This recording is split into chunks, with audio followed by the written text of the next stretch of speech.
E vou aproveitar agora, Flori, e vou lançar um quadro novo aí na Confraria Tech Talks aí, Qual é? que é mito ou verdade. Então eu vou te fazer uma Bora. pergunta, você só responde se é mito ou se é verdade, não precisa justificar, não precisa nada disso. Tudo bem? Mas se eu quiser justificar, eu posso? Poder você pode, você Uma pode frase, tudo. uma palavra, alguma coisa assim? Você pode tudo, Tá Flori, você bom. pode tudo. Beleza. Vamos lá. Mito ou verdade?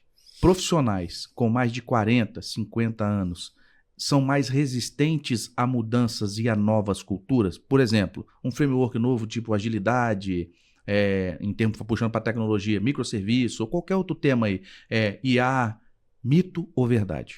Mito. Sabe por quê? Diga. Questão de resistência à mudança é comportamento, não é idade. Perfeito, Fleury. Mito ou verdade? Equipes com diversidade de idades são comprovadamente mais inovadoras e produtivas? Essa é uma verdade, procurem aí, existem várias pesquisas no mercado mostrando isso, inclusive com questão financeira, com resultado financeiro. Bom demais. Mito ou verdade?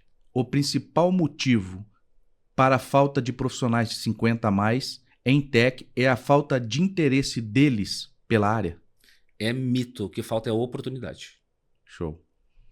As empresas brasileiras já estão medindo ativamente seus esforços para combater o etarismo? Mito ou verdade? Mito. O que as empresas estão fazendo é entendendo o número demográfico das suas empresas, entendendo quantas pessoas eu tenho de cada geração, de cada idade, mas não estão fazendo nada, né, a meu ver, consolidado para mudar isso. E só trazendo um ponto dos dados para agradecer a sua fala, a Robert Half tem um estudo, podem procurar aí, um estudo da Robert Half que apontou que 70% das empresas do Brasil não possuem indicadores claros para medir o avanço de suas próprias ações contra o etarismo. Perfeito. É um número elevadíssimo, Exato. Né? Enfim. A última, mito ou verdade? Contratar profissionais 50 a mais é uma ação de filantropia ou responsabilidade social e não uma decisão estratégica do negócio? Tem que dar risada em relação a essa pergunta. Que rufe os tambores, né? É mito. Acho que não dá nem para... Como é que eu vou justificar, né? Primeiro que uma empresa filantrópica, né? Quem trabalha numa empresa filantrópica já entende isso, ou numa ONG, que nem é filantrópica uma ONG, né? Mas enfim, eu acho que nenhuma empresa hoje em dia é filantrópica, né? Ela tem uma estratégia. Então, assim, é mito por quê? Porque depende da estratégia do negócio. E se a sua empresa não tem a estratégia de negócio de ver essa multigeração e essa pluralidade, está perdendo espaço em negócio. E aí tem um ponto agora, Flori, a gente falou até aqui no podcast, nesse episódio, o olhar das empresas. Uhum. Nós olhando a gente falando como diretor. Agora eu vou mudar um pouquinho o viés para um olhar de quem está nos ouvindo e que, de certa forma, já passou por isso ou já viveu isso. Considerando o cenário que a gente acabou de discutir, Flori, um profissional de 50 a mais, que busca se manter relevante ou se recolocar, baseado até na conversa que você teve com o rapaz aí que mudou a foto do LinkedIn, etc e tal, e que é uma realidade de que as empresas precisam olhar mais para isso, como que esse profissional vence este vale que hoje ele se encontra? De um mercado que tem notoriamente isso, as empresas que ainda não estão cuidando como deveria disso, como que o profissional que no fim do dia precisa se recolocar, como que ele se movimenta em relação a isso, como ele se reposiciona frente a isso? Eu vejo duas coisas. Eu vejo uma questão que o mercado inteiro fala hoje, né, do upskilling, né, da gente poder se readequar a algumas situações. Então, se o profissional percebe que as oportunidades existem, né, algo na descrição, que é algo que ele não tem desenvolvido, é buscar isso. Mas isso não serve só para uns 50, 60 a mais, serve para qualquer profissional. Tá? Então, assim, entender o que o mercado tem pedido e entender se eu atendo aquilo que o mercado precisa ou não. E se eu não atendo, tem que correr atrás. Então, acho que esse é um primeiro ponto. Né? O outro ponto é o foco de busca que a gente coloca. Né? Isso também serve para qualquer profissional. Não adianta, se eu quero buscar uma recolocação, eu pulverizar o meu currículo, né, para oportunidades e empresas que não tenham a ver com a minha experiência. Né? Muitas vezes, pelo desespero, eu acabo mandando um monte de currículo para um monte de vagas que eu sei que são lugares que não tem nada a ver com o meu perfil. Então, assim, também poder entender, né, quais são as empresas e as vagas e oportunidades que realmente têm um match com a minha experiência. Né? Isso vai ajudar você a ficar menos frustrado e a ser mais assertivo em tentar chegar a ter uma recolocação. E um outro ponto super importante, aí focado sim, 50, 60 a mais.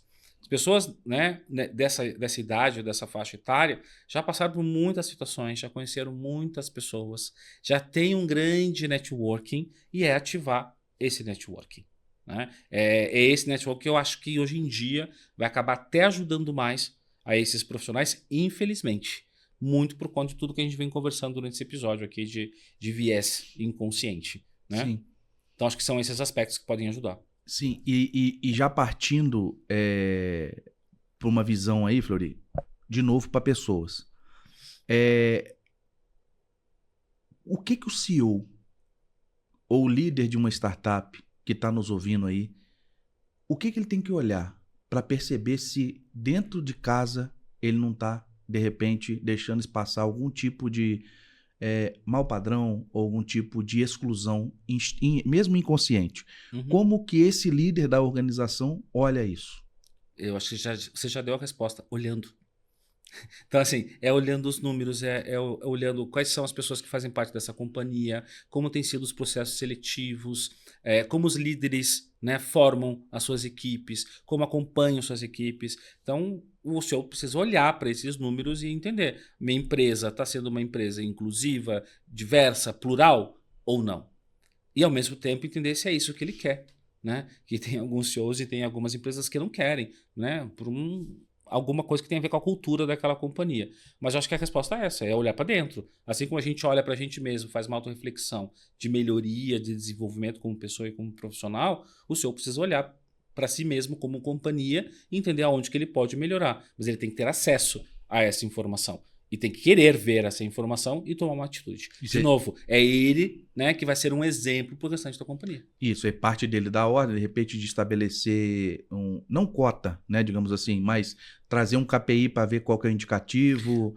Pode ser, desculpa te cortar, pode ser. Mas aí isso é uma coisa que meio disruptiva da minha parte, porque, e algumas pessoas vão até me condenar pelo que eu vou falar agora, que são as questões afirmativas dentro das companhias, né? A gente precisa de ações e programas afirmativos. Geralmente as empresas que precisam de uma ação afirmativa é porque uma empresa que já entendeu que não tem um bom balanço interno, pensando em diversidade, e ela força a régua, né, com programas afirmativos para ter este equilíbrio. Só que forçar a régua, a própria palavra já diz, né? Forçar. Eu estou forçando algo que não é natural naquela companhia. E vai dar errado. Porque como não é natural, vai ter um choque cultural e que não vai dar certo, não vai chegar no resultado. Então, para mim, é muito mais trabalhar a naturalidade disso, de novo, com os valores da empresa. Vou te dar um exemplo. Lá na Abaco, a gente não tem nenhum programa afirmativo de diversidade. Uhum. Né? A gente não tem meta para isso. Eu fui tirar os números essa semana para entender como é que a gente está atualmente. E aí, pensando nessa questão dos 50 a mais, já que a gente vai conversar sobre isso hoje, e aí eu vi, né, o mercado, 5% do mercado brasileiro é composto de pessoas 50 a mais e 7% em tecnologia. A Abaco é uma empresa de tecnologia. Sabe quantos por cento é na Abaco 50 a mais? 19. Maior que a média. Muito maior, né? É 150% maior, né, do que a média. Então, assim, e por que isso existe lá, mesmo sem ter algo afirmativo ou uma conduta afirmativa ou um programa específico? Porque faz parte da cultura da companhia. A gente não contrata pessoas pela idade, a gente contrata as pessoas pelo match técnico e de fit cultural. Né? Então é algo natural nosso, né? Não é enviesado, mas é porque a nossa cultura é formada dessa forma e quem está na direção ou quem é CEO da companhia tem o mesmo pensamento. Então acaba se criando uma cultura e acaba abraçando essa inclusão, essa diversidade. Então é rever inclusive a cultura da companhia. Só que isso dá trabalho, tem que arregaçar a manga e tem que ter muita coragem para mudar. Sim, e tem que partir também das esferas mais altas, logicamente, porque senão qualquer mudança em organização, se não parte de cima, ela morre na metade do caminho isso aí, mesmo. né? Porque a liderança é pelo exemplo, né, Flori? Isso aí. É isso.